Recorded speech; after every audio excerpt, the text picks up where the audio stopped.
So you want to be a ninja, not the modern kind with anime headbands and foam swords, but a real one. A shinobi, a creature of the shadows, master of infiltration, deception, and silent death. Well, congratulations. You've just chosen one of the worst, most uncomfortable, most painfully misunderstood professions in human history. And no, you wouldn't last a day. Forget what movies told you. Forget the smoke bombs and slow motion flips and cool rooftop silhouettes. Being a ninja wasn't about honour or style. It was about suffering. Constant, gritty, sweaty suffering. You weren't some mystical warrior monk. You were a spy, a saboteur, an expendable tool of political paranoia. And if you were lucky, you got to die quickly. If not, well, we'll get there. First, let's talk about your training, because this hell didn't start in adulthood. Oh no, you were selected young, sometimes by birth, sometimes by recruitment, sometimes because you got caught stealing rice, and some old man in a black robe saw potential. Either way, welcome to ninja school. Don't picture Hogwarts. Picture a muddy shack in the woods with 6 other terrified kids, and a sensei who thinks warmth is a weakness. You sleep on straw, if you sleep at all. Your mattress is bugs, your blanket is regret. You wake up at dawn to the sound of a bamboo stick slapping a gong made from a stolen pot. First lesson, silence. You are taught how to walk without sound. This involves tiptoeing on rice paper, crawling across gravel, and holding your breath until your vision swims. If you make a noise, you get hit, not metaphorically. Your teacher smacks you with a bamboo rod while whispering, "You're already dead." It's motivational, in a medieval PTSD kind of way. Then come the climbing drills. Trees, rocks, cliff faces, castles. If you fall, you learn not to scream. Not because it's brave, but because noise means discovery, and discovery means death. You do push-ups until your arms shake. Then you crawl through tunnels too small for rats. You eat raw fish, dirt-covered roots, and once, for reasons you don't understand, a live frog. It's all part of the process. You're told a ninja survives on anything, including dignity, apparently, which you lose around week 2. Stealth, mandatory, comfort, illegal. You learn how to control your breathing, slow your heartbeat, and sit perfectly still for hours. Insects crawl on you. You do not flinch. If you move, you repeat the drill. For 6 more hours. Now let's talk about weapons. Excited about throwing stars? Good. They're inaccurate, underpowered, and mostly used to distract, not kill. You train with them anyway. Daily. Your fingers bleed. Your forearms bruise. You learn the exact angle of wrist snap needed to make a sharpened washer graze a candle from 10 feet away. But here's a secret. Real ninjas barely used shuriken. You know what they used? Knives, and fire, and poison, and lies. You are taught how to stab someone in the throat, in complete darkness. You are taught how to set a fire so it spreads slowly at first, then consumes a structure while you're already gone. You are taught how to blend in with farmers, merchants, monks, anyone who wouldn't be suspected of slitting a throat in the night. Which brings us to your second lesson. Disguise. You don't wear black pyjamas. You wear whatever your target expects to see. That means mud-covered peasant robes, or merchant silks, or nun habits. Ever kill a guard while dressed as a rice vendor? No. Then you're not a ninja. And don't forget acting. You must cry on cue, limp when needed, laugh like you've never buried a blade in someone's kidney. You are the background character, the wallpaper of war. No one should remember your face. If they do, you failed. You practice lying. A lot. Someone asks where you're from. You invent a village. Someone asks what you're carrying. You describe an item you don't have. Someone threatens to arrest you. You laugh like you've done nothing wrong. But you have. You always have. Sabotage is part of the gig. So is theft. So is betrayal. You burn crops. You poison wells. You forge letters and make it look like generals are plotting treason. You get people killed with sentences. No swords involved. You are not honourable. You are effective. You are not a warrior. You are a rumour with fingernails. And when you do get into fights, real fights, it's not fair. You don't challenge people. You don't square up. You ambush them from behind or drop from a roof or stab them while they sleep. You don't fight with honour. You fight to live. Because that's the only thing that matters. Now let's talk about your gear.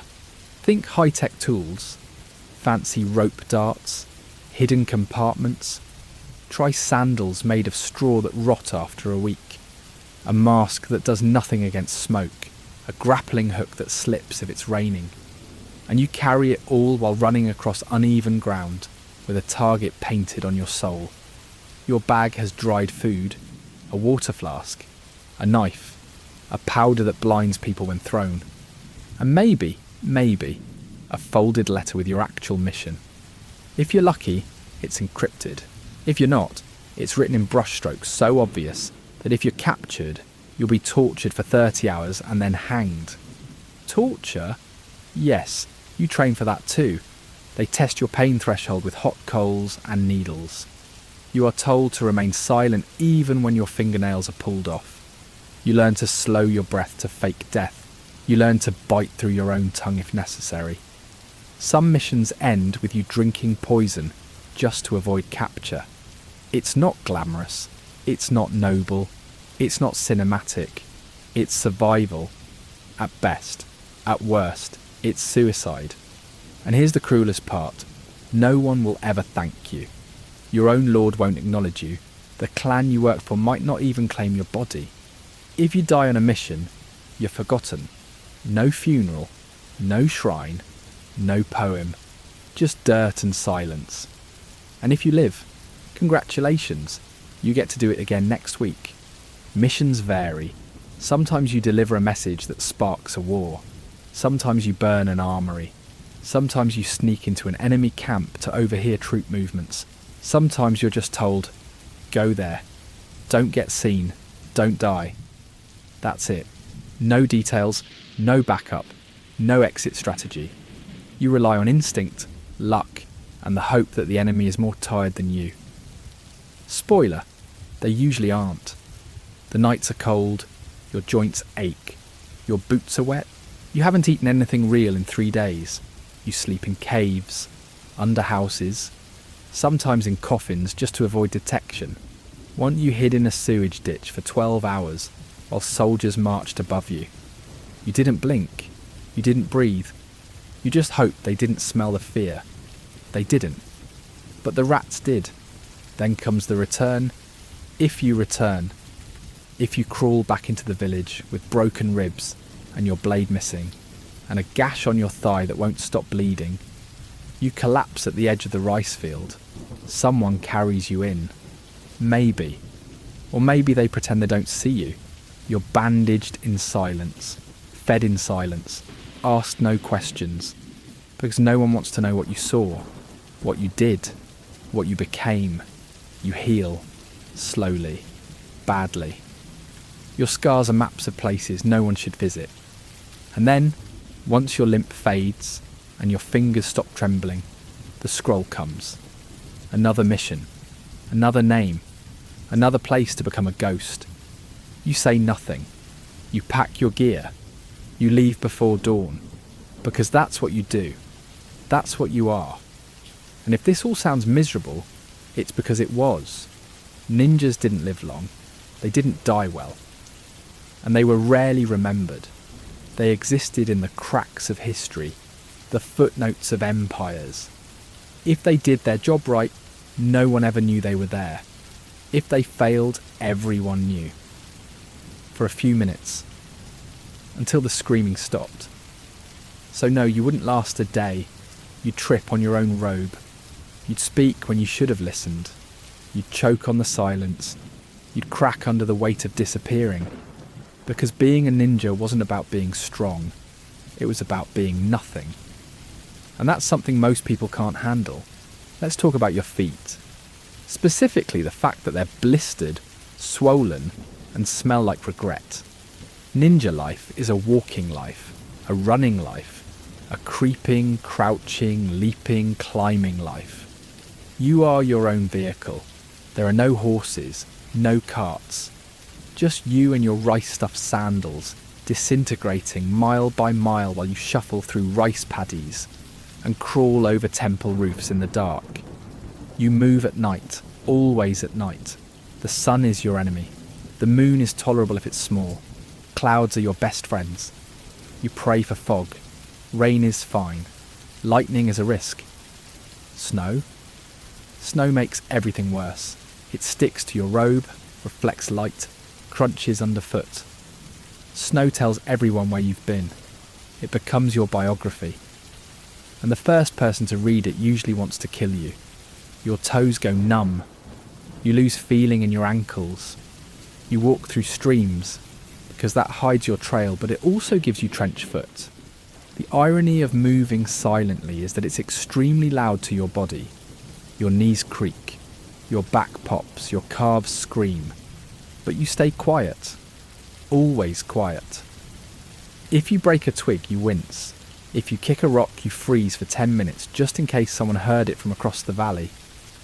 Your life is one long apology to nature for existing. And then there's the food, because when you're on the move, there's no kitchen, no cook fire, no miso soup. You eat what fits in your sleeve. That means rice balls, salted plums, jerky, and disappointment. Sometimes you forage. You find wild roots, leaves, or bugs. You pretend they're food. You chew without tasting. You swallow without joy. You ration everything, bite by bite, because you never know when your next meal will come. Or if it will, you can't carry much. You can't light fires. You can't make noise. So you eat in silence, in hiding, while cold wind needles your back and your stomach tries to remember what full feels like. If you're lucky, you pass through a village. You steal an egg, maybe a bit of dried fish. But that's risky, because if anyone sees you, the whole mission is blown. You don't get to explain. You don't get to say, I'm the good guy. You're dressed in rags, carrying knives, sneaking through the dark. That's not a good guy. That's a story parents used to scare their kids. You become that story. The reason old women lock their doors. The shape in the trees. The sound on the roof. You are the night's excuse. You get used to being feared. Not liked. Not thanked. Feared. That's the currency of your trade. And sometimes it backfires. You approach a village to gather information. You wear the right disguise, you speak softly, you blend. Until a child points at you and says, "Mama, is that a ninja?" Everyone freezes. You smile, you deny it. But you're already running, because someone's going to send a message. Someone always does. You live in a world of whispers and paper knives, and now your cover's blown. So you vanish into the woods again. Hungry, alone, ashamed. You spend 3 days lying under leaves, waiting for the patrol to pass. You hear them talking about you, calling you a demon, swearing they'll cut your heart out. You don't breathe, you don't blink. You just lie there while ants crawl across your lip, and the cold tries to enter your bones. This is your job, and when they leave, you move, slowly, carefully. Your right leg has gone numb. Your hands shake from hunger, but you move, because staying is death. Always. Now let's talk about climbing. You climb everything. Walls, trees, fences, cliffs. You scale castle exteriors slick with moss and rain. You dangle from beams above sleeping guards. You inch across rope bridges with a pack full of oil and letters and steel. You climb with hooks, ropes, your fingers, your teeth. You climb in silence, knowing that one slip means not just falling, but failing. A ninja caught climbing is a ninja buried head down as a warning. You don't get second chances. You don't get do-overs. You get dirt and rope and silence. And if you do reach the top, what's waiting? Usually more darkness, maybe a rooftop, maybe a trap, maybe someone with better instincts than you, holding a blade to your throat before you realise you made noise on tile. In which case, your last thought is, I should have waited for the wind. But let's say you get in. You enter the enemy house. You're crouching between wooden beams, listening for footsteps. Below you, your target. Surrounded by guards, you have one chance, one throw, one breath. You drop a smoke bomb, leap, strike, and miss. Because real life isn't a movie. People move. Hands tremble. The air betrays you. You slash, recover, dive. You stab someone else. You hear shouting. The whole compound wakes up. You run. You don't think. You leap from roof to roof, chased by shouting men with torches and swords and very specific revenge fantasies. You get cut. You bleed. You keep running. And when you finally escape, you collapse in a barn somewhere, surrounded by cows who don't care that you just murdered the local lord's cousin. You bandage your leg with part of your shirt. You bite down on straw to keep from screaming. You black out for a few hours. Then you wake, limping, coughing, starving, and you keep going. Because you don't get paid unless you return. And sometimes not even then. Because here's the final insult. You're poor. Always poor. Ninjas weren't rich, they were disposable. You did dirty work for rich men who sipped tea while you swallowed blood. They hired you because you were quiet, not expensive. Your payment was food, or a favour. Or, if you were very lucky, a small pouch of coins you'd lose on the way back because you had to jump into a river to avoid capture. You couldn't flaunt your success. You couldn't build a house. You couldn't brag at the bar. You had to act like you were nobody, because you were. And that eats at you, slowly, quietly, like rust in the soul. You question the point of it all. But there is no answer. You chose the shadows. And shadows don't get explanations. They just get longer. So no, you wouldn't last a day.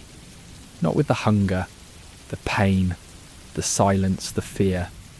Not with the need to vanish at a moment's notice. Not with the guilt that comes from doing what needed to be done by people who'd rather you didn't exist afterward. You wouldn't last because the job never ends. There is no clock out, no finish line, only the next mission, the next betrayal, the next rooftop that might be your grave. Being a ninja wasn't a job, it was a life sentence with no trial, and the only way out was to disappear so well that even history forgot your name. Let's talk about sleep, or rather the absence of it, because a ninja doesn't get rest. Not the kind that heals, not the kind that feels safe. Sleep is a negotiation with fear. You lie down on cold earth, listening to the wind, wondering if it carries voices. You close your eyes for minutes, never hours.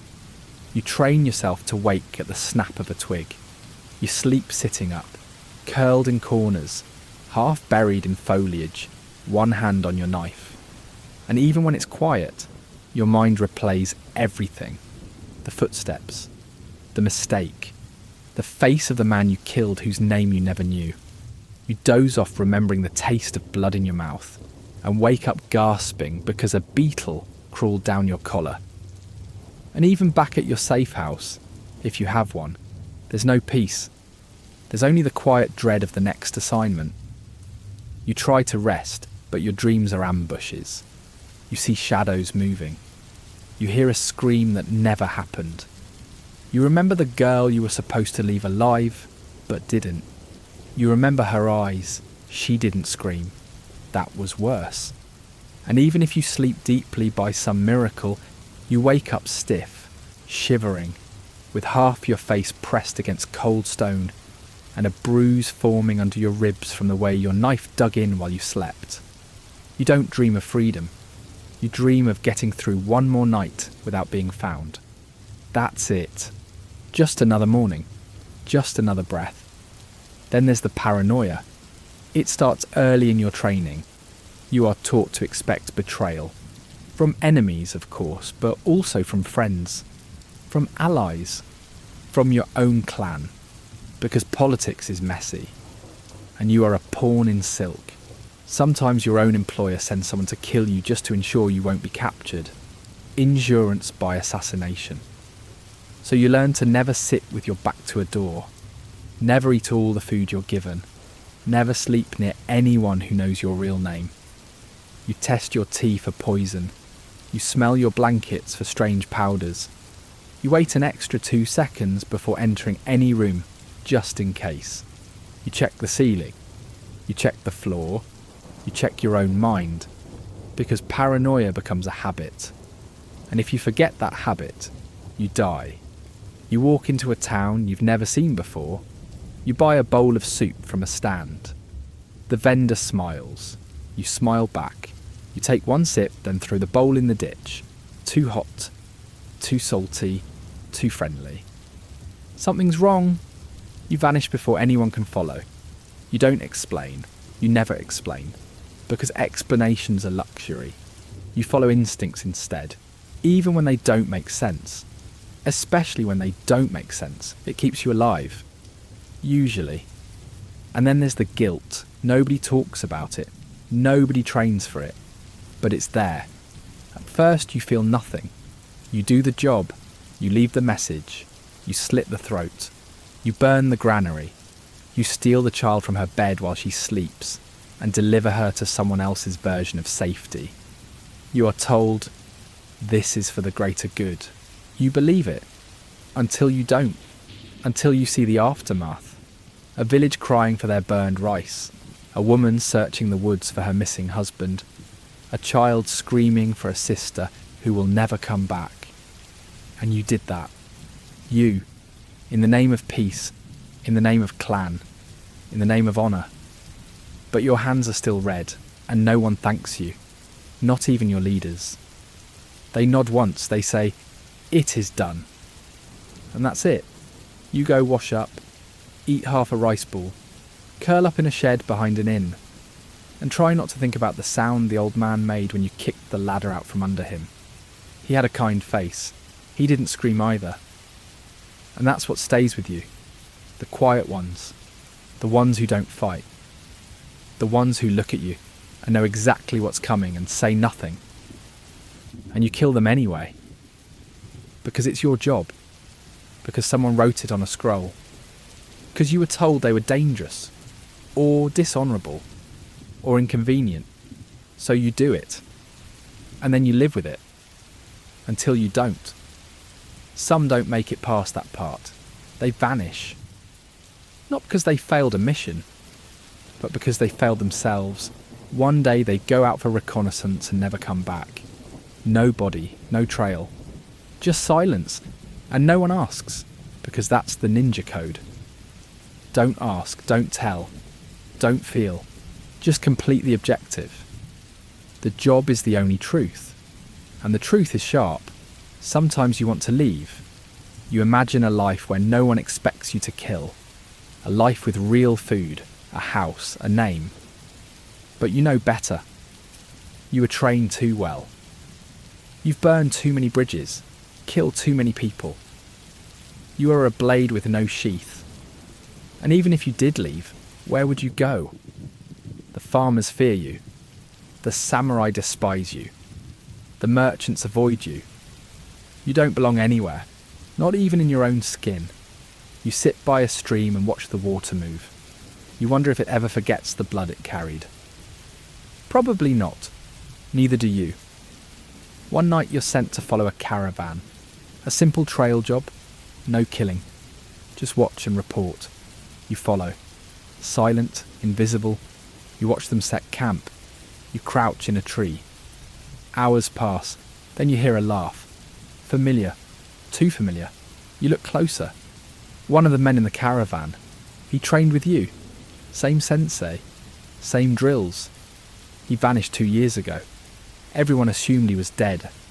But there he is, laughing, eating roasted fish, wearing new robes, and you realise he switched sides. Or maybe he just left. Maybe this is his new life. You have a throwing knife in your hand. You could end him. You should. That's the mission. No loose threads, no deserters. But you don't move. You watch. You whisper his name. He turns, looks around, doesn't see you. Then he goes back to laughing. And you disappear. You return with the report. You say nothing about the man. You lie, just a little. And now you're part of the cycle. The quiet treason. The unsaid mercy. And it eats at you. Because now you know escape is possible. But not for you. Not anymore. Because you're too deep. Too soaked in shadow. Too silent to shout for help. And if you told anyone, they'd kill you. Because that's the job. That's the code. That's the cage. So no, you wouldn't last a day. Not with the guilt. Not with the suspicion. Not with the part of your soul that dies every time you leave a job completed and come home to silence and cold rice. You wouldn't last because this isn't glory. This isn't power. This is a life of blood and whispers and sleeping with your knife under your tongue. And the worst part, you wouldn't even get a name on a wall. Let's talk about failure. Because you will fail. It's not an if, it's a when. You'll climb the wrong wall, step on the wrong floorboard, miss the target by an inch, and spend the next 6 days coughing up blood in a cave because someone's sword came too close to your ribs. And when you fail, there's no second chance, no debriefing, no support. Your contact doesn't meet you. Your safe house is burned. The scroll with your mission self-destructed days ago. You are on your own. The worst part, sometimes you don't even know you failed. Not at first. You think the job is done, you send the signal, you return home, but your handler won't look at you. Your stipend is missing. You sleep in the shed again. Then a new mission comes, and it's different. Vague, dangerous. You read between the lines and realise this is punishment. They want you gone. Not officially, not publicly, just missing. So you go, because you have to. Because not going proves you've already broken.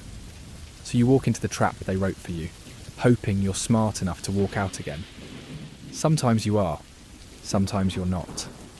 And when you're not, you're buried under a fake name in a village that forgets you existed the moment the hole is filled. Now let's talk about your body, because by now it's not really yours anymore.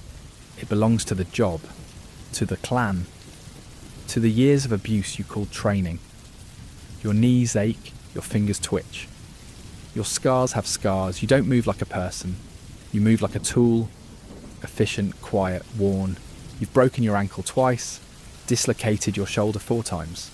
You've been stabbed in the thigh, sliced across the palm, burned by oil, bitten by dogs. You haven't had a full night's sleep since last winter, and you dream about screaming even when you are awake. You can't sit comfortably. You can't eat comfortably. You can't live comfortably. Everything hurts, and you don't even remember what normal is supposed to feel like. You've given up comfort for invisibility. You've traded safety for silence. You've learned how to wrap wounds with wet cloth and tree bark, how to pop your own shoulder back into place with a stick and a belt. You've learned how to slow your breathing so you don't pass out from blood loss while crawling through someone else's basement after a mission went sideways. And nobody cares. You return. You report. You're told good work, that's it. No healer, no ceremony. Just the next assignment. Sometimes it feels like you're not alive anymore. Just animated. A walking ghost wearing calluses. Then there's the language. Not the one you speak. The one you hear. The codes. The silences. The things people say when they mean something else. You learn to listen for tones. Pauses. Blinks. A lord says, "I trust you." That means he doesn't. A merchant says, "I never saw your face." That means you need to leave. A handler says, "This one is important." That means it's dangerous. You speak in riddles. You answer questions with nods. You communicate with glances, and sometimes you say nothing at all, because silence is safer than truth. And then you're sent on a mission with a partner. Rare, risky, necessary. You meet in the dark. You exchange names that aren't real. You travel together in silence. You don't talk. You don't bond. You're not friends. You're survival adjacent. You trust each other just enough to not die together. The mission is simple. Infiltrate a noble estate. Gather information. Leave no trace. You get in. You get the scroll. But your partner gets sloppy. Makes a sound. A servant sees them. You hear the alarm. In that moment you make a choice. Save them and risk the mission. Or leave them. You leave them. You vanish. You complete the job. You return. And no one asks what happened to the other ninja. Because they know. Because you know. And because you both signed that silent agreement the day you put on the robe. Everyone is replaceable. Even you. Especially you. You tell yourself it was necessary. That they knew the risks. That you did the right thing. But later, weeks later, when you're climbing a wall and your hand slips, and you catch yourself on a nail that rips open your palm, you don't cry out. You don't scream. But you do whisper their name. Just once. Into the dark. Because guilt doesn't leave. It hides. Until your quietest moment. And then it whispers back. You're given an assignment in a mountain village. Cold, remote, poor. You're told to monitor a local official suspected of disloyalty. You do your job. You observe. You note names, patterns, meetings. Then you realise something. The official isn't disloyal. He's just scared. He's been helping his villagers survive a cruel winter. He bent some rules, hid some grain, took in orphans. And now your clan wants to ruin him. Not because he's a threat, but because he's too popular, too loved, too inconvenient. And your mission is to frame him. Forge a letter. Leave it in his home. Alert the authorities. Watch him burn. You hesitate, you delay. You walk the woods for 3 days hoping for a different order. It never comes. So you do it. You cry while you write the letter. You vomit after planting it. You don't stay to watch the arrest. But you hear the rumours later. They dragged him out in front of his wife, his children. They made an example of him, and you made it happen. You return, pale, hollow. You report. Your handler nods, says that was necessary. And you nod too, because that's the job. That's what you chose. But you walk slower now. You don't sleep for days. You start flinching at kindness. You forget how to laugh. And still, the next mission comes. Because they never stop. Because your usefulness is worth more than your sanity. And if you break, they'll find someone else. Someone younger. Someone hungrier. Someone who hasn't learned yet that being a ninja doesn't mean power. It means disappearing on command. So no, you wouldn't last a day. Not with the lies, the self-betrayal. The moments where you realise you've become the thing you swore to fight. Not with the look in the mirror that shows you nothing but scars and silence. Not with the ghosts that follow you even in daylight. Because being a ninja isn't about strength or skill or speed. It's about how much of yourself you're willing to kill to stay alive. Let's talk about sound, not music, not conversation. Sound as threat. Sound as betrayal. As a ninja, your life is defined by how little noise you make. You don't walk. You float. You don't breathe. You sip air through your teeth like you're stealing it. Every surface is your enemy. Wood creaks. Grass rustles. Gravel crunches. And so you learn.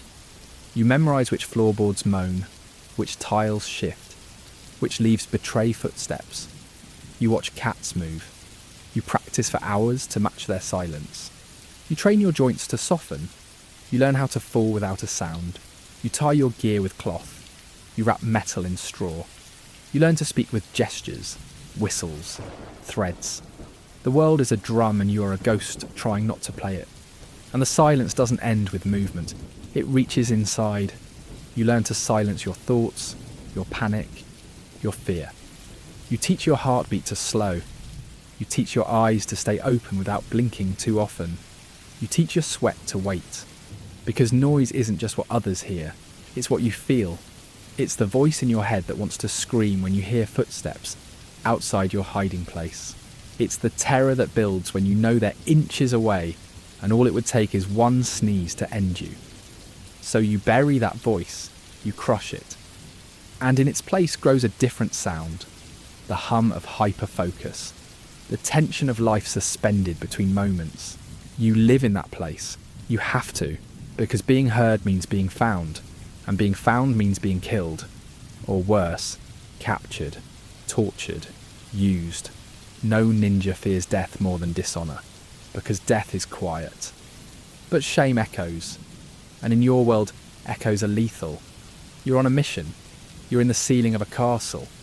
Below you, the daimyo. He's laughing, eating, surrounded by guards. You wait. Your target is his chief advisor.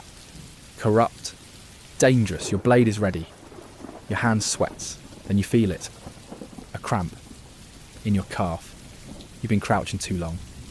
Blood flow's gone. The cramp hits like lightning. Your leg twitches. You almost cry out, but you bite your tongue. Hard. Copper floods your mouth. You stay still.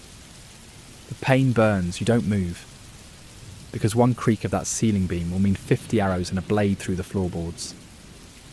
Minutes pass. Hours.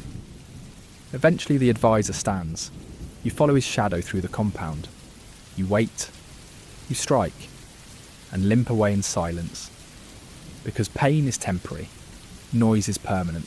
And you've learned which is worse. Then there's the language of silence between ninjas. You pass another on a mission.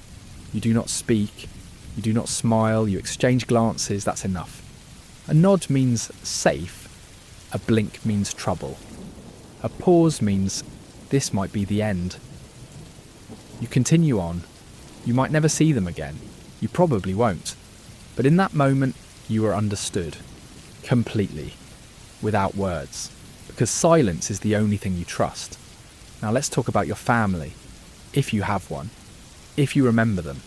If they weren't part of your training. You probably haven't seen them in years. Maybe you left them behind. Maybe they think you're dead. Maybe they are.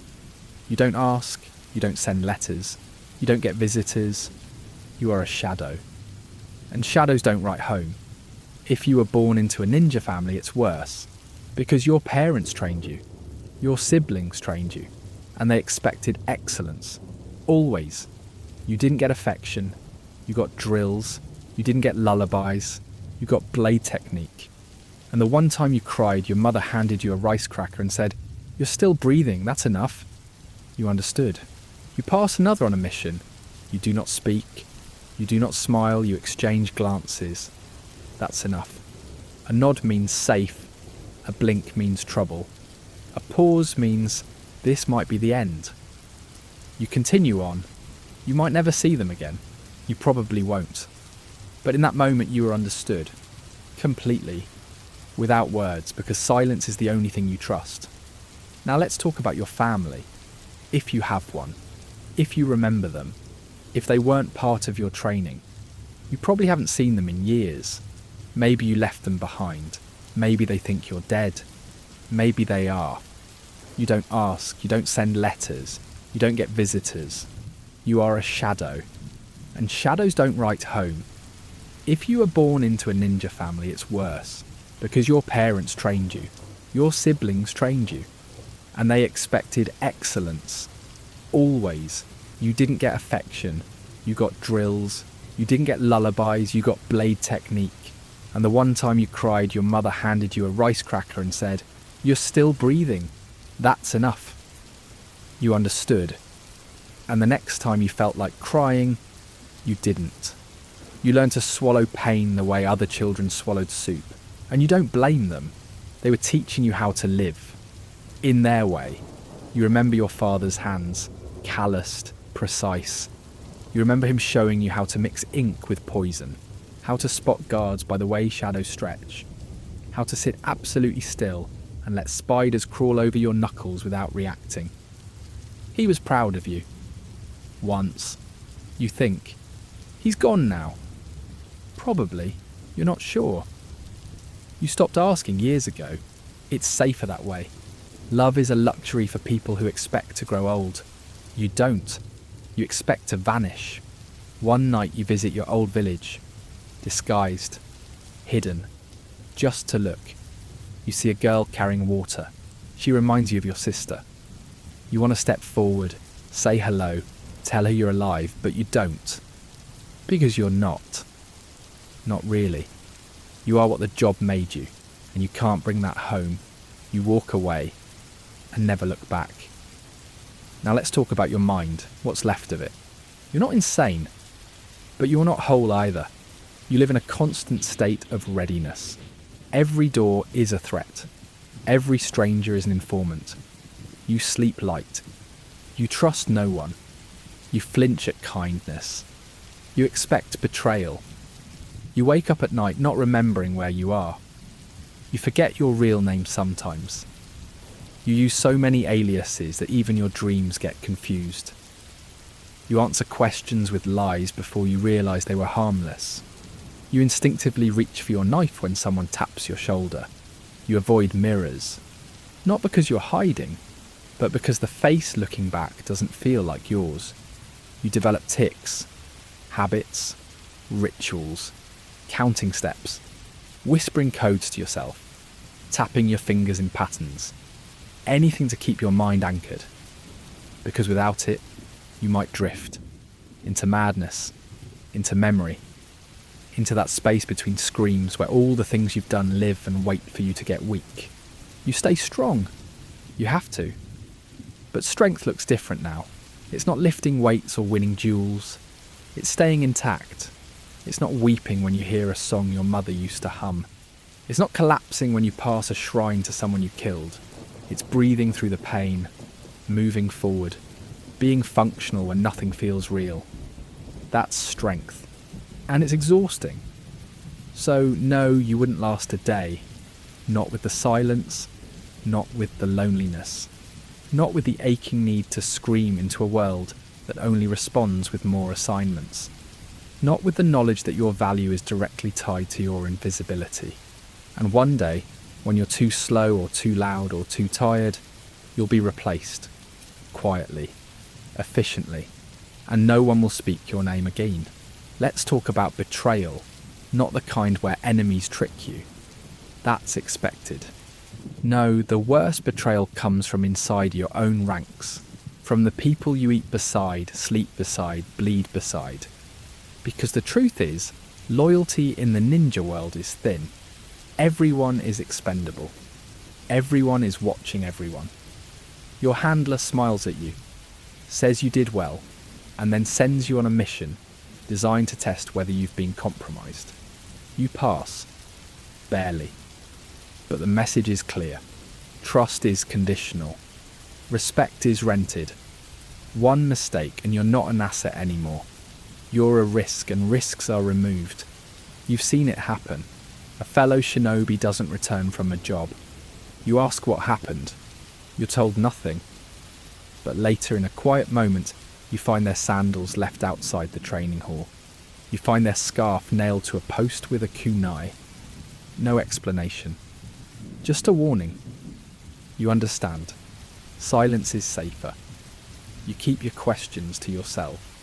You start to watch your back a little more, and the isolation grows. You sit in a tea house surrounded by strangers and still feel watched. You pass your own comrades in the hall and wonder if they've been told to keep an eye on you. Paranoia isn't a symptom in this life. It's a survival skill, and if you stop using it, you die.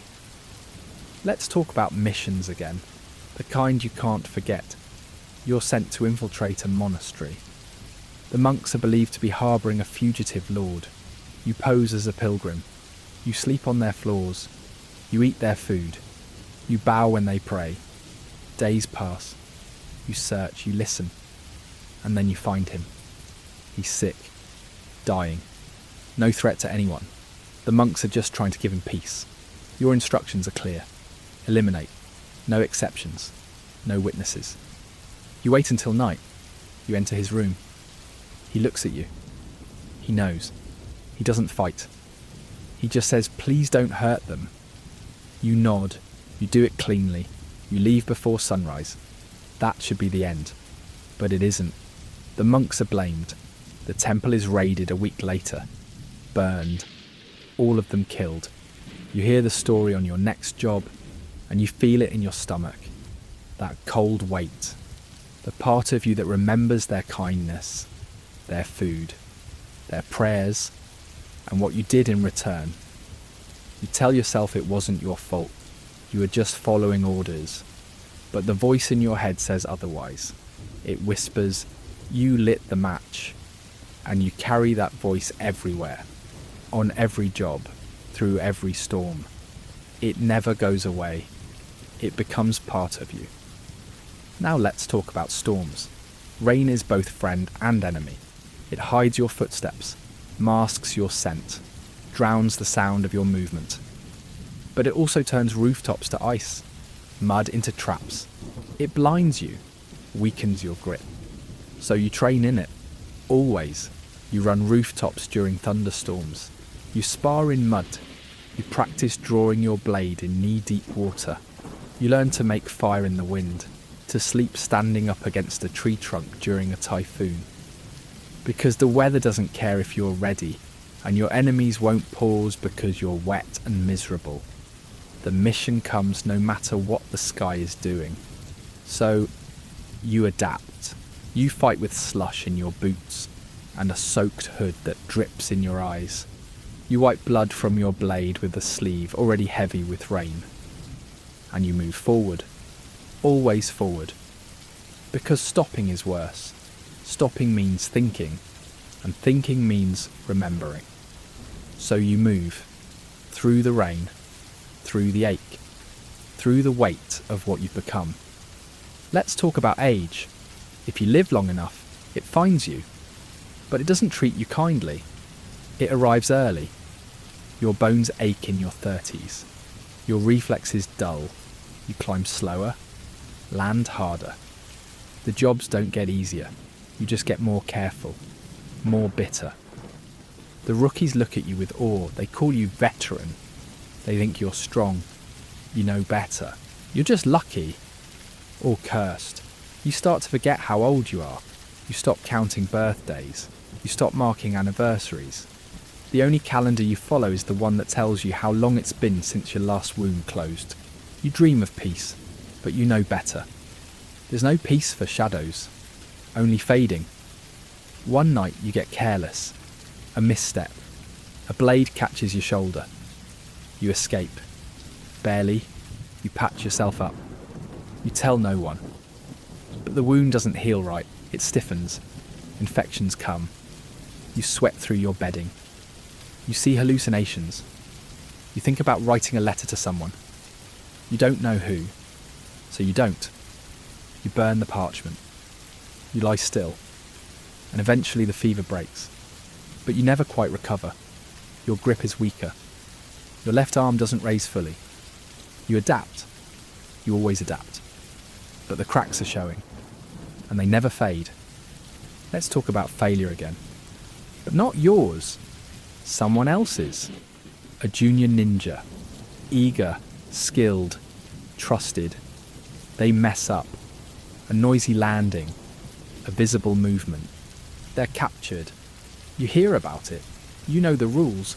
No one's coming to save them. Not officially, but you remember them. They trained under you. You helped them learn to fall, to breathe, to strike. And now they're probably being interrogated. Or worse, you shouldn't care. You tell yourself that. But you do, so you go. Alone. Off mission. Off script. You find the place. You study the patterns. You sneak in during a festival when the guards are drunk. You find them in a cell. Bruised, starving. They don't recognise you at first, then they do. They cry, you hush them. You break the lock. You carry them out. You disappear into the night. You hide in the woods for days, feeding them, tending their wounds. Then you send them away. You tell them to go, to vanish, to find something else. They ask you to come too. You shake your head. I'm already gone, you say. They leave. You return. You say nothing. Your handler doesn't ask, but you're watched more closely after that. You feel it, and you know your time is running out. Not because you're weak, but because you cared, and that's the worst betrayal of all. So know you wouldn't last a day. Not with the betrayal, not with the impossible choices, not with the guilt that never quiets. You wouldn't last because this life demands you lose everything. Name, home, conscience, and still smile while crawling through sewage to slit the throat of a man who once fed birds beside his daughter. You wouldn't last because survival isn't just physical, it's emotional erosion, and eventually there's nothing left to survive with. Let's talk about death. Not the dramatic kind. Not sword against sword at sunset on a mountaintop. No orchestras. No epic final words. Real ninja deaths are quiet, sudden, often alone. You slip. You miss a step. A roof tile gives way. A guard swings blind and gets lucky. You bleed out in a gutter while frogs croak beside you, and the sky doesn't even bother to rain. There is no ceremony, no shrine. No one comes to collect your body. If you're lucky, an animal eats you. If you're unlucky, they find your corpse and use it to send a message. They hang you upside down at the gates, or chop your head off and toss it into the river with a note nailed to your forehead. Traitor, spy, ghost, or maybe no one finds you. Maybe you rot in a forest, folded in the roots, and your bones are mistaken for a fisherman who went missing last spring. The clan doesn't investigate. You don't get remembered, because being remembered means you are seen, and being seen is failure. So the world forgets you, and that's the win condition, total erasure. That's what you trained for. That's what you were. That's how the job ends. Sometimes you know it's coming. You feel it in your gut. You look at your reflection in the river and think, this might be the last time I see this face. And you keep going anyway. Because the mission matters more. You tell yourself that. Until it doesn't. Until you find yourself kneeling in the dark with blood in your lungs and think, was this really worth it? And that question haunts the ones who live. You meet older ninjas sometimes. Rare, hidden. The ones who retired somehow. You find them selling fish, making sandals, pretending to be nothing at all.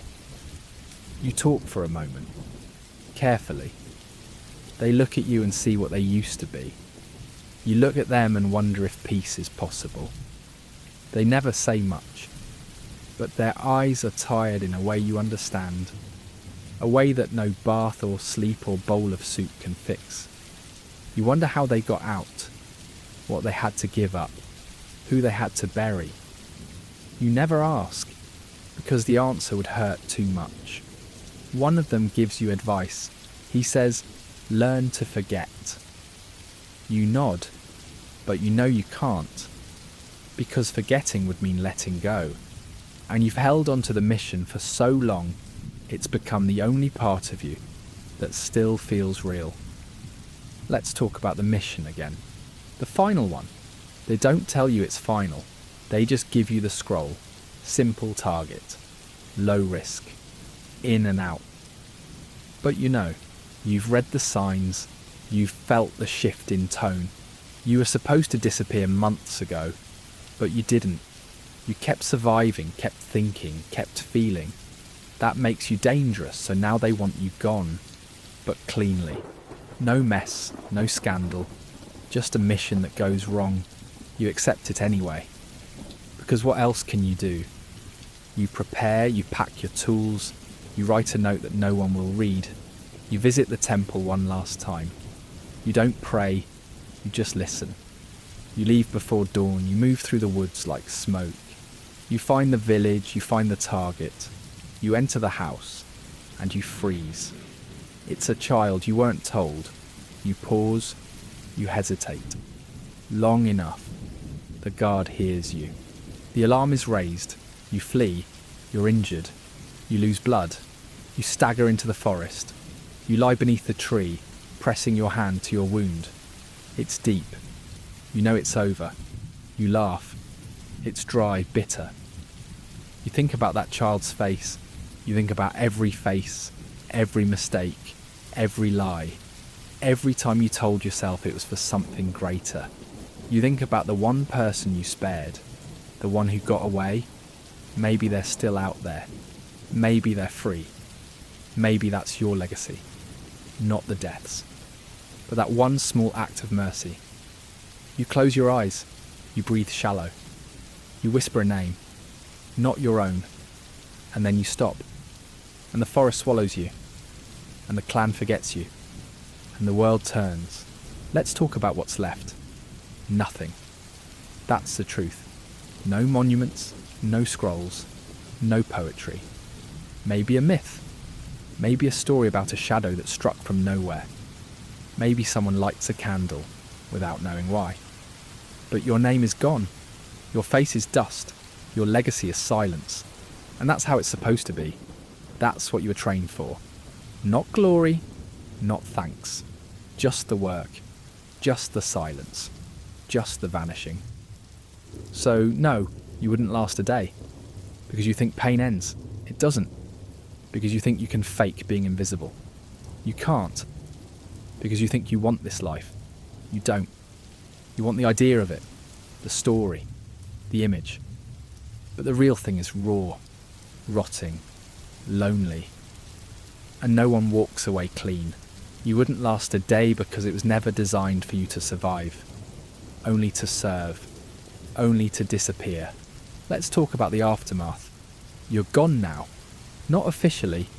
Not with fanfare or drums. Just gone. The job took what it wanted. Then it moved on. The scroll stopped bearing your name. The assignments passed to someone younger. Your belongings are sorted, burned, forgotten. Someone takes your place on the rooftop. Someone else sharpens their blade using the whetstone you used to carry. They do not know it was yours. They do not ask. Because there is no record of you. You're a gap, a space, a shadow. You always were. That's how it works, that's how it ends. If you're lucky, someone somewhere remembers you differently. A traveller recalls the silent stranger who helped them cross the river.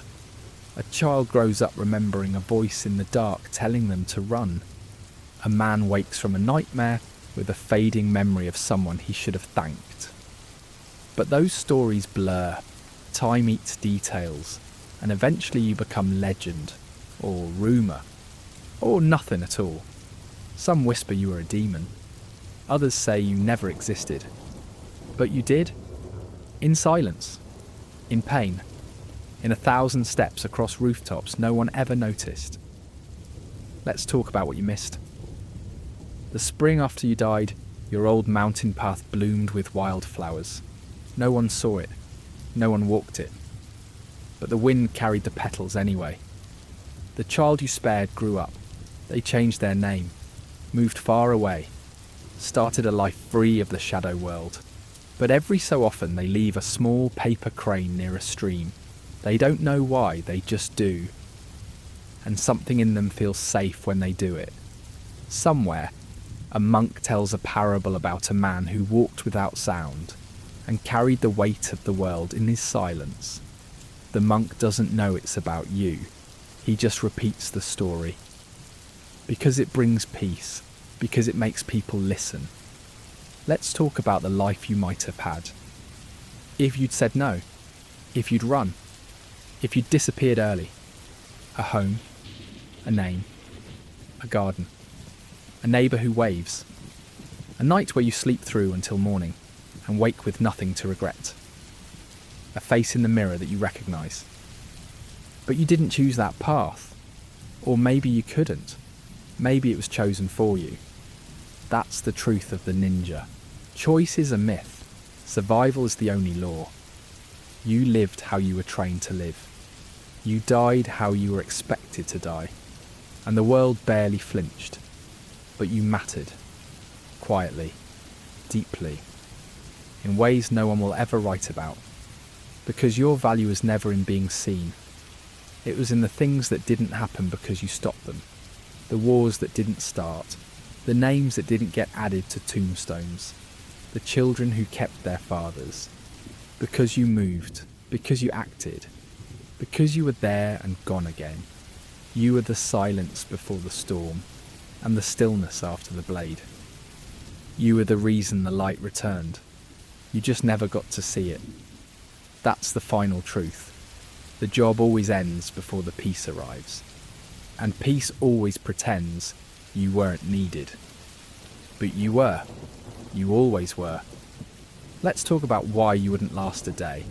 Not because you're weak, or slow, or soft, but because you still believe life is fair. Because you think the work ends. Because you imagine the silence can be switched off. It can't. It follows you. In dreams. In breath. In the pause between footsteps where the weight of everything you've done lives. You wouldn't last because you think being forgotten is failure. It's not. It's the job. It's the purpose. It's the price. And it's steep. Let's talk about what lasts. Not your name. Not your blade. Not the tools you buried in the woods before your last mission. What lasts is the absence you left. The stillness in the air that others walk through without noticing. The peace they think they earned. But you know better. You bought it. Quietly. Without thanks. Without recognition. Without applause. So when they say ninja, they think of masks and myths. You think of pain and fog and choices no one should ever have to make. And they say, that sounds cool. But you know it was never about cool. It was about enduring, disappearing, becoming the space between stories, a whisper inside history. And when they ask, could I have done that? You already know the answer. Number. They wouldn't last a day. You barely did. If you're still listening to this, make sure to subscribe to the channel for a better sleep. And now, slowly drift off.